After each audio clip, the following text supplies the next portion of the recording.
Let's go back to the hit era of Thomas and Friends. Now, I grew up with this version of Thomas and Friends, so don't get me wrong, I have a lot of nostalgia for it, but I'm not blind to the flaws of this era. When you watch the classic era and the hit era back to back, you can definitely see the dip in quality within these episodes. So I spent a long time wondering what exactly went wrong, and I think I figured it out. So here are 3 theories that explains the main problem with the hit era. Theory 1. The character vacuum. In the classic era, Thomas was the face of the brand, but he was not the main character of every story. In the 26 episode season, Thomas only averaged around 3 to 4 episodes a season. This allowed the world to feel more bigger and more realistic because we got stories about Donald Duck, and Douglas, or Bill and Ben, or even the narrow gauge engine. So sort of felt like a living, breathing railway. And then we have the hit era. Suddenly, Thomas is used more than a QR scanner in a supermarket. Beep beep. He was on average leading around 14 episodes in a season and having a role to play in almost every single episode in the season. That's more than half the show. By centering every plot on Thomas or a tiny circle of the Steam Team engines, Sodor started to feel tiny. We traded a rich ensemble cast for a repetitive spotlight on one blue tank engine and a small group of friends. This made the episodes lack variety and therefore made the collective episodes in the season feel boring. Now that's not all because we have 2 theories left. Let's go to theory 2, the Miller formula. In the classic era, you have so many varieties of stories. One episode was on a high stakes accident like the Flying Keeper in season 1, and next was a light-hearted episode about whistles and sneezes. It had variety, making it more interesting. In the hit era, however, under the head writer Sharon Miller, there was a repetitive formula starting to emerge. Because the length of the episodes jumped from 4 minutes and 30 seconds to 7 minutes long, the writer needed filler material to fill in that extra 2.5 minutes of runtime. And their solution? Well, it was creating a formula called the 3 strikes formula. Let's take a look at the episode Follow That Flower as an example. So the episode goes like this. Early one morning at the wharf, Thomas is feeling grumpy because he has to shun troublesome trucks. James arrives and boastfully announces that he had been given the important job of collecting a car of flour for the Harvest Festival. Thomas is jealous and finds James' attitude bossy, so Thomas is angry. Wait, what is this face? Who allowed this Thomas face to be shown to the public?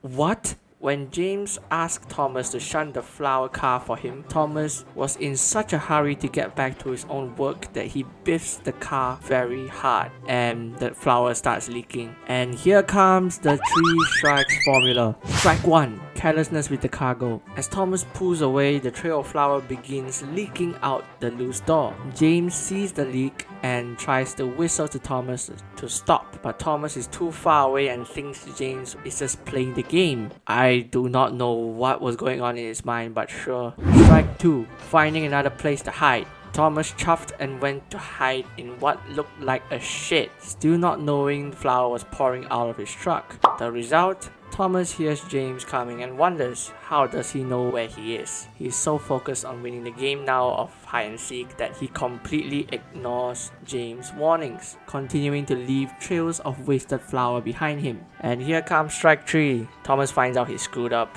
Thomas went to another hiding spot and was sure James couldn't find him now.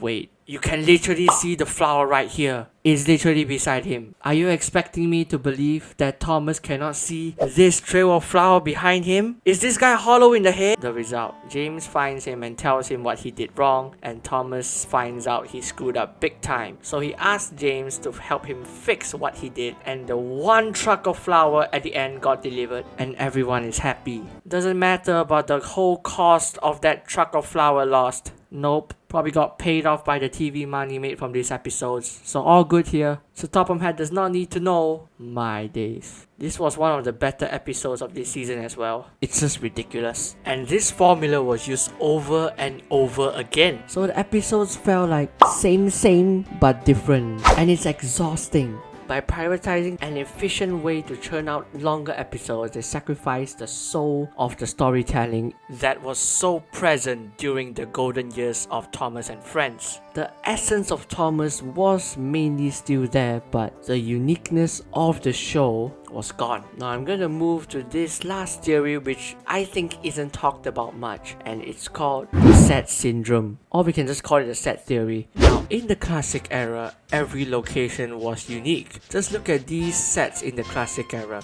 Not only was it unique, there was a sense of realism that made Sodor feel like a real place in the world. But in the hit era, everything started to look identical. Whether it was the new color filters, which I don't know why they even did that, or the set designers just reusing the same aesthetics for each set, the visual variety died. Every forest, every siding, and every station started to blend into one big, bright, artificial blur. It became visually stagnant. When every destination looks like the last one, the visuals becomes, well, boring. The sense of realism is still mainly there in a way. I mean, they were using real life models. Like, it's a bit hard to make it look absolutely fake, right? But even so, the sense of belief that this island exists in this world just wasn't really there anymore. Not because of the reasons mentioned above, but because of all the gimmicky, kiddish locations that they added. It just wasn't realistic. I think the Unlucky Tuck has said something about this before, and I agree. No railway that I heard of at least has ever had a chocolate factory or flour mill or stuff like that. Sure, maybe some does, I guess, but I don't know.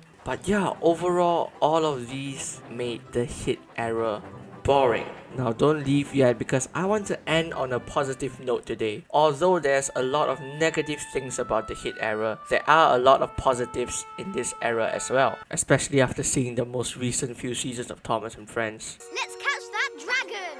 Huzzah! I mean, like, what even is that? The Thomas feel was still strong in this era, and I will always appreciate the hit era for keeping the Thomas feel alive. Not to mention, merchandise sales was at an all-time high during this era. I remember Thomas merchandise was all over the stores, and I used to beg my parents to buy it. I will always appreciate the hit era for growing the popularity of Thomas in a way, even though the quality of the episodes took a massive dip. So yeah, that's it for this video. Please leave a like and subscribe, and click this video on your screen right here to see why Tickled Pink was the best episode in the Nitrogen era. And I'll see you there. Bye.